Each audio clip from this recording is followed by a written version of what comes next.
que je ne pense pas du tout que le numérique et l'évaluation augmentée, c'est la panacée universelle, pas du tout. Mais je pense qu'effectivement, dans la panoplie des outils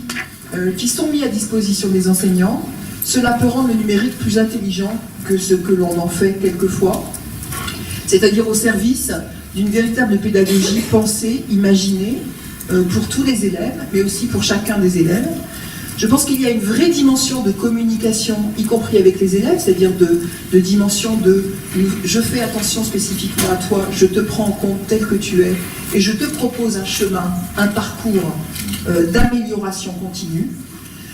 et je crois que tu es capable de progresser ». Donc cet aspect confiance, elle est véritablement présente dans cette dynamique-là. Et puis, il me semble que cela peut vraiment être une aide pour les enseignants, en leur permettant finalement de profiter d'environnements qui soient plus intelligents que la simple mise à disposition de pages PDF sur un visioprojecteur, hein, mais d'avoir des ressources pédagogiques qui soient innovantes, des parcours qui soient soit prédéfinis, soit qu'ils puissent complètement remodeler, vous savez bien, avec cette logique de capsule, avec cette logique de reconstruction, et qui permettent véritablement à l'enseignant d'organiser sa classe comme il l'entend, et cette classe-là peut-être pas de la même façon que la classe d'à côté. Ça me paraît important.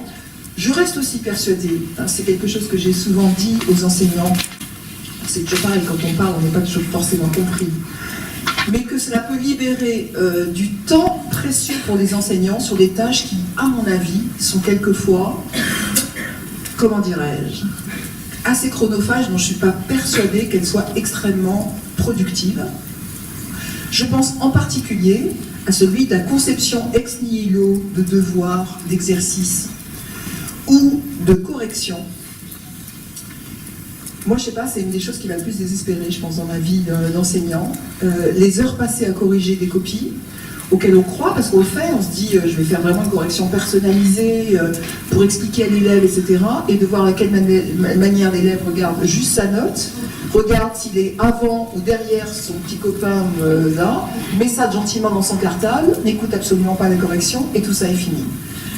Je dis souvent aux enseignants que peut-être par rapport aux heures, et je connais les heures innombrables qu'ils passent à corriger tout cela, bien peut-être que ce temps-là serait bien plus utilement employé justement à accompagner les élèves lorsqu'ils sont dans des phases d'évaluation formative et des parcours qui sont beaucoup plus individualisés et pour lesquels l'enseignant, en regardant simplement l'élève faire, répondre, se tromper, se corriger, avancer vers d'autres choses, finalement acquiert, je crois, bien plus d'informations et a beaucoup plus d'échanges finalement avec l'élève que par nos processus très même si je suis persuadée que c'est toujours pareil, hein, je fais ma petite phrase à sortir en disant la rectrice de Nancy-Metz veut la suppression de toutes les copies, l'écrit, la correction, etc. Non, j'ai pas dit ça non plus. Je suis aussi persuadée qu'à certains moments, vous avez bien compris que dès le départ je ne parlais que d'évaluation diagnostique et formative, je suis bien convaincue qu'il faut des moments où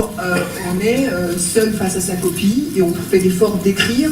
d'organiser sa pensée, de faire un plan, dans une copie de sciences, de réfléchir à l'argumentation voilà, que l'on utilise, etc. Et maintenant je fais attention à ce que je dis. Hein. J'ai vieilli quand même depuis quelques temps. Voilà. Ce que je voudrais vous dire, c'est que je ne crois pas du tout que l'intelligence artificielle soit un outil magique, absolument pas. Et je suis absolument convaincue que de ce point de vue-là, tout ceci n'a pas de sens si on ne s'appuie pas sur les labos universitaires, tous les éléments de recherche, sciences cognitives, mais pas seulement sciences cognitives. Et c'est pour moi l'occasion juste de finir en remerciant encore le formidable travail que fait l'Académie Nancy-Metz, parce que l'Académie Nancy-Metz, c'est pas moi, ce sont les équipes qui travaillent au quotidien et qui s'est beaucoup associée justement aux partenaires de la recherche pour mener de nombreux tas de travaux sur ce thème de l'évaluation augmentée, et je voudrais en citer au moins deux, pour vous dire que tout ceci, ce ne sont pas juste des élucubrations, c'est des projets très concrets, qui sont aussi des projets de recherche collaborative, c'est-à-dire que ce ne sont pas des chercheurs de l'université qui viennent regarder comme des entomologistes ce que font les enseignants et les élèves. C'est une recherche collaborative auquel les enseignants sont complètement partie prenante. C'est vraiment de la recherche-action et les enseignants sont au moins aussi autant chercheurs que les chercheurs de l'université. Deux projets, un projet qui s'appelle l'Inhumaine, ce qui veut dire littératie et numératie émergente par le numérique, et ce qui cette fois-ci se fait avec le laboratoire lorrain de psychologie et neurosciences de la dynamique des comportements. Et c'est un projet qui essaye vraiment de regarder à partir des enfants du plus jeune âge, c'est-à-dire que c'est vraiment une évaluation diagnostique des compétences des élèves de moyenne et de grande section en école maternelle sur les questions de littératie et de numératie, et avec toute une réflexion sur quel type de stimulation cognitive l'on peut proposer aux élèves à partir du moment où on a diagnostiqué des difficultés spécifiques dont on soupçonne qu'elles peuvent entraîner des freins aux apprentissages fondamentaux. Donc c'est extrêmement intéressant et ce sont des élèves que nous suivons sur plusieurs années de suite pour regarder avec les chercheurs ce qu'il en est des processus que nous travaillons. Et un projet avec l'Institut de recherche en informatique de Toulouse qui s'appelle B-Formative, et qui est un projet qui est né ici. Et c'est pour ça que je voulais finir sur ce thème, cher André, puisqu'il est né lors d'un colloque de l'évaluation par contrat de confiance, autour d'un atelier où il y a eu en fait un rapprochement entre équipes à partir de constats et de volontés partagées entre l'Académie de Nancy-Metz et les chercheurs de Toulouse. Et ça ne se serait pas fait si les équipes ne s'étaient pas rencontrées ici. Et l'idée, c'est de travailler à la conception, au déploiement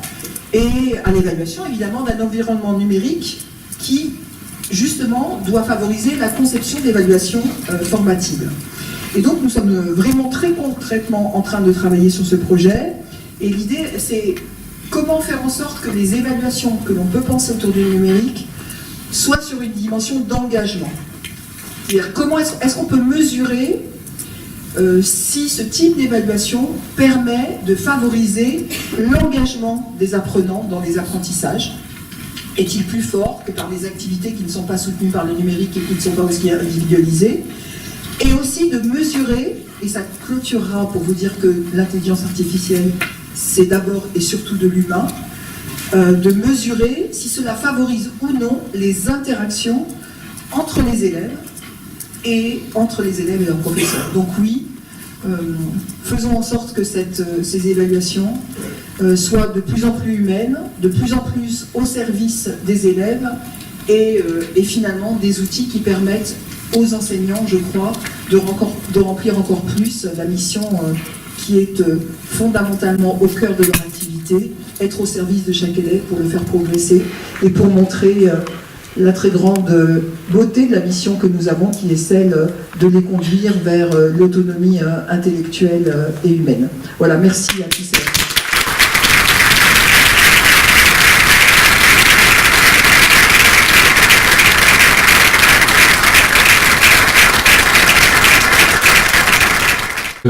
Tu avais pas mal convaincu l'assistance, mais il y a une question majeure, et c'est pas une objection, mais c'est une grosse difficulté. Comment tu peux éviter, plus encore, la fracture numérique? C'est-à-dire que ce que tu es en train de proposer, ça se fait bien à Nancy, ça se fera peut-être à Toulouse, hein, mais par exemple au plein cœur de la Lozère ou ailleurs, comment combattre l'inégalité territoriale? Alors de ce point de vue-là, je vais être un peu un rôle à contre-emploi parce que je vais me faire finalement un peu de publicité au travail de la région Grand Est et du conseil régional et des conseils départementaux en fait de toute la région Grand Est. Ce travail en fait, la région Grand Est a décidé de fournir en ordinateur portable ou en tablette tous les élèves des lycées des académies du Grand Est et de couvrir en très haut débit tout le Grand Est et d'être la première région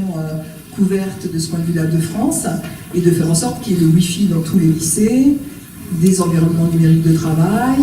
et puis voilà, des manuels numériques et des ressources pédagogiques que nous travaillons. Nous travaillons main dans la main entre les niveaux nationaux, d'ailleurs que je tiens à remercier, les éditeurs, les académies du Grand Est et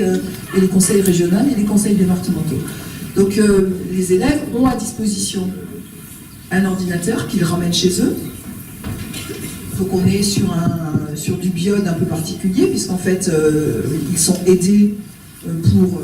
acquérir du matériel, ils l'utilisent en classe et la couverture est assurée pour cela. Et donc on fait la même chose avec les conseils départementaux. Alors tout ça, ça progresse, on le fait par vague, mais évidemment, et donc oui, ça fonctionne en Meuse, ça fonctionne dans les Vosges, ça fonctionne à Nancy, mais ça fonctionne aussi dans le nord de la Moselle, etc., etc. Donc ce sont des investissements formidables, mais qui sont seuls à même. On ne peut pas évidemment faire ça si on n'a pas toute cette infrastructure qui va avec. La région Grand Est est extrêmement regardée par l'ensemble de la France. Et par exemple à Ludovia, la région Grand Est était, donc toutes les académies étaient invitées d'honneur cette année pour justement montrer un peu ce que l'on fait. Et je sais que d'autres régions de France sont en train de regarder ce qui se passe. Alors après, c'est pas simple, je ne vous dirais pas que tout est rose tous les jours, parce que quand on en est à déployer ça pour finalement des centaines de milliers d'élèves, eh bien, on voit tout de suite qu'on est en train de passer un cap où finalement les petites difficultés s'amoncellent les unes après les autres et on a à les résoudre pas à pas. Donc c'est quelque chose qui n'est pas facile, on débroussaille un terrain qui n'est pas simple, mais ça nous a vraiment fait monter en puissance et en compétence sur la formation des équipes, sur les profs référents absolument partout, sur les ressources pédagogiques, sur le fait que le national s'intéresse à nous, par exemple, pour que ça a été une de mes premières préoccupations, pour qu'on se pose tout de suite, au début, la question de la protection des données personnelles des élèves, et donc de l'accès aux éditeurs privés. Enfin, voilà. Donc les questions, on les a vues arriver les unes après les autres. Pour autant, je pense que ça nous a fait faire collectivement un grand bond en avant, si je peux dire des choses comme ça.